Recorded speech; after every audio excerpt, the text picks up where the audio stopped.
Have you ever wondered how much flexibility goat rearing can offer you? This video will not leave you the same this year, as we are going to profile for you the small hustles that leap big. Many urban or semi-urban dwellers are often stuck with what to do with their small pieces of land, with many just left lying idle. But goat rearing can give you a leap in however small your area is.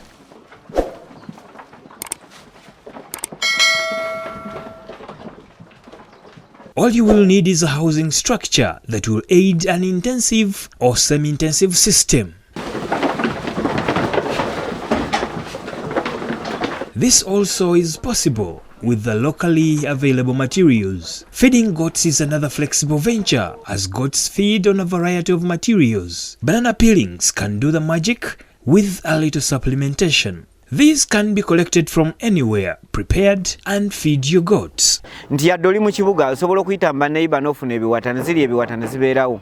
Ekitafaanagana gamba nti nnunda oba ente zenjo genda nonyeze omudde ewala kuba zo nsolo ntono esobola okuliisibwa nekkuta.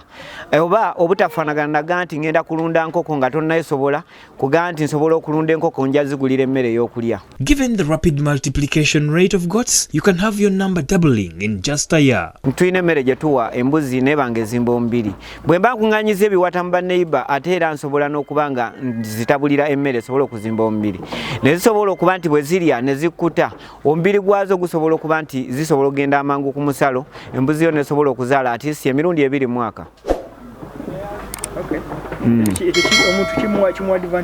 Advantage ekimuwa yensonga y'okubeera nti asobola okuba nga yeplaningira obulungi n'amanya nti ati si nnunda embuzi. Bwe mba nnunda embuzi, embuzi zino zinyongerako ki mu bulamu bwange. Nsobola okufuna amata naye ate nsobola okufunamu n'akasente. Kitegeeza nti omwaka nsobola okufuna ssente zange mu mbuzi 2.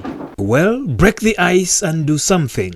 Akatale k'embuzi ako teketaaga nnyo kwogerera lwa nsonga obudde wonna woyitira abagula embuzi bajja ku yensonga embuzi yemu ku nsolo ezisinga okuba n'ennyama ey'ebbeeyi bw'oba ogikompeyalinze n'ey'ensolo endala mbuzi, ey'ente, ey'endiga, ey'embizzi okuzikuuma nga nnamu bulungi ddala twalibadde twetaaga okuba nga tuziwa eddagala ly'enjoka buli luvannyuma lwa myezi 3 ng'era bw'olabye